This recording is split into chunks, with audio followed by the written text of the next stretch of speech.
Salut, c'est Étienne Tremblay de la machine à mixer. Aujourd'hui, les amis, on va parler de l'importance de gérer les résonances dans vos mix. Les résonances peuvent être créées par une foule de facteurs. On va avoir ça sur les guitares électriques, particulièrement sur les guitares distorsionnées, mais ça peut être aussi sur la batterie, ça peut être sur les claviers. Lorsqu'on a beaucoup de claviers qui vont faire les mêmes notes, on va avoir des fois des harmoniques qui vont à ce moment-là ressortir beaucoup. Ça peut être sur la voix, lorsqu'on a des voix puissantes, des fois on va avoir des résonances dans les high mid. Puis toutes ces résonances-là vont vraiment polluer votre mix, vont nuire à la balance, puis au confort d'écoute de votre mix. Fait que c'est ce qu'on va voir aujourd'hui. Puis dans l'exemple d'aujourd'hui, on va voir ça sur les guitares distorsionnées. Puis vous allez voir que c'est le jour et la nuit lorsqu'on vient gérer et atténuer certaines résonances qui sont super présentes. Et la chanson qu'on va utiliser, c'est une chanson qui s'appelle My Inspiration du groupe Mystery, qui est un groupe rock-prog québécois. J'ai une nouvelle formation que je vais lancer vers la mi-novembre sur le mix rock-prog. Ça va être probablement une des plus grosses formations de la machine à mixer. Je suis très excité parce que c'est ultra power user. C'est aussi une super bonne chanson. Le groupe Mystery est connu à l'international et reconnu dans le monde du prog. C'est un super band. Puis je suis très heureux qu'il ait accepté de collaborer avec la machine à mixer. Bref, ça va être vraiment très cool. Puis au courant du mois de novembre, je vais vous montrer justement des trucs, des techniques que j'ai utilisées dans le mix rock-prog là, pour vous faire découvrir en même temps un petit peu la chanson puis les techniques qu'on va voir durant la formation. La formation d'ailleurs va être probablement disponible là, en pré-vente dans les jours à venir. Là, alors, allez vous abonner à mon infolettre si jamais vous voulez avoir des nouvelles de ça. Alors, on va écouter un petit extrait de la chanson. J'ai enlevé là, le nettoyage de résonance dans les guitares électriques pour qu'on le refasse ensemble. On va écouter.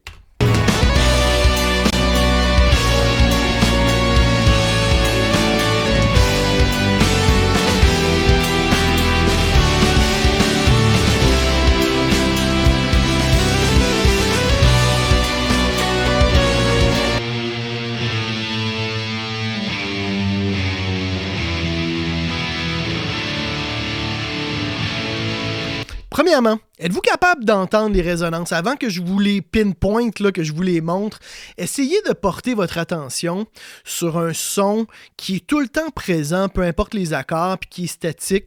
Généralement, ça va être dans les high mid, ça va être un truc assez élevé. C'est ultra courant sur les guitares distorsionnées d'avoir des résonances entre 2500 et 3500 environ. Puis là, c'est quand même assez présent. Là, on a comme 6 pistes de guitare. Là. Fait que là, quand on vient stacker autant de guitares électriques distorsionnées, c'est normal d'avoir des résonances qui sont assez présentes, mais encore une fois, portez votre attention sur un son qui serait statique, qui sifflerait là en background, parce que c'est important d'entraîner votre oreille pour reconnaître ces résonances-là, parce que c'est pas toujours évident.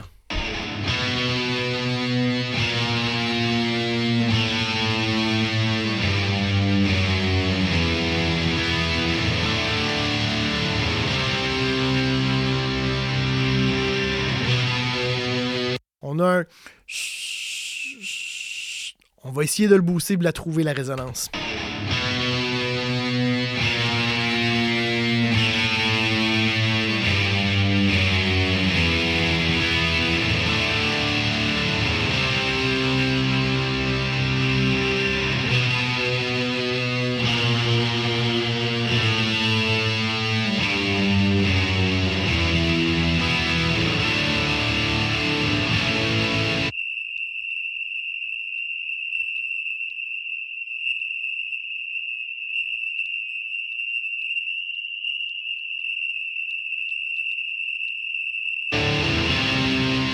Fait que comme vous voyez, là, je fais un boost de 5 dB, puis c'est quand même assez évident. Évitez là, de faire des boosts comme de 18 dB pour trouver les résonances sur les guitares électriques, parce que tout va devenir résonance. C'est votre EQ là, qui va créer la résonance. Là. Fait que là, on va l'atténuer. Là, comme vous voyez, j'ai changé le nombre de dB par octave, ce qui vient comme élargir là, la cloche sur le Pro Q3. Ça permet là, d'enlever un chunk un petit peu plus large, parce que des fois, cette résonance-là n'est pas toujours là, super précise. Là. Des fois, ça va se passer là, entre 2600, 2700 dans ce cas-ci. Fait que d'élargir, ça nous permet d'aller chercher un petit peu plus de stock, là.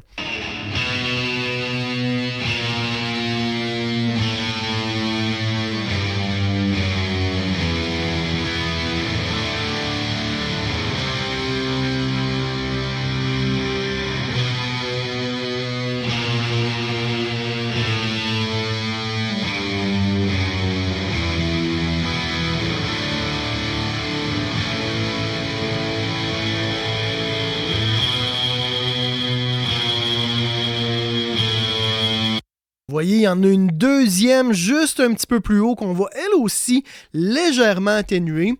Après, il ne faut pas virer fou. Moi, généralement, je m'arrête à 2 résonances là, parce que après ça, on peut se promener puis on va trouver des fois des harmoniques supérieures à ces résonances-là. Là, on a une à 3200 qu'on peut elle aussi un peu atténuer. Puis je vais après ça sélectionner les deux puis faire on-off, les mettre, les activer, désactiver là.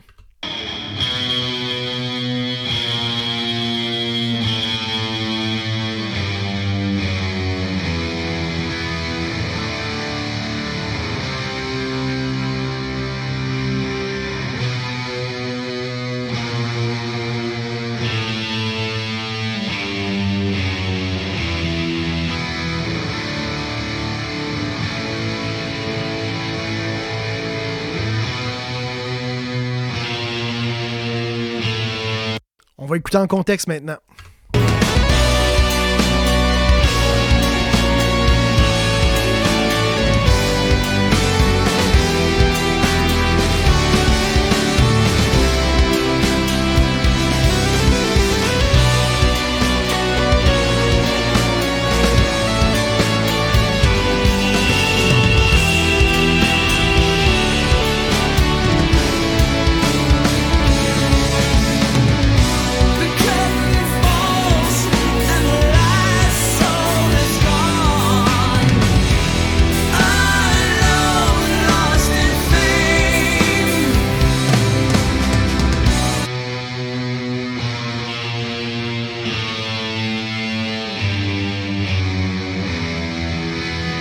Fait que vous voyez à quel point c'est beaucoup plus agréable à écouter. Puis ça va laisser de la place aussi, ça va libérer ce spectre-là de fréquences pour les autres instruments.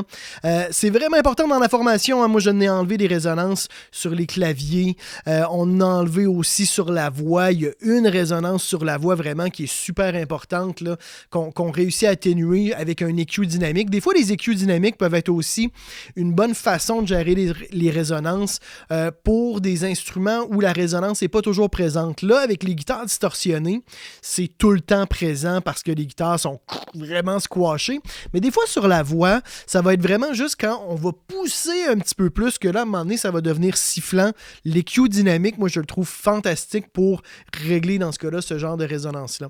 Alors, ben voilà, moi, je vous encourage à entraîner votre oreille à justement, à essayer de trouver ces résonances-là parce que c'est lorsqu'on fait ce genre de nettoyage-là qu'on va vraiment avoir un mix qui va être professionnel. Puis ça va encore une fois juste rendre l'ensemble de la chanson plus agréable à écouter, plus confortable à écouter, tout en laissant justement plus de place là, aux autres instruments. Fait que voilà, c'est tout pour aujourd'hui. Les amis, mettez un petit pouce si vous avez apprécié cette capsule-là. Abonnez-vous à ma chaîne YouTube. Et dans tous les cas, les amis, on se retrouve la semaine prochaine, au courant du mois de novembre. Là, je vais continuer comme ça à vous donner des trucs sur le mix rock-prog. Écrivez-moi dans les commentaires si jamais vous avez des demandes spéciales. Et dans tous les cas, les amis, on se retrouve la semaine prochaine. C'est Étienne Tremblay pour La Machine à mixer.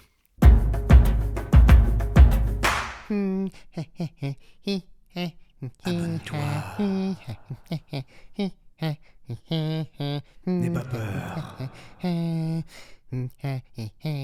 Allez, clique. Abonne-toi.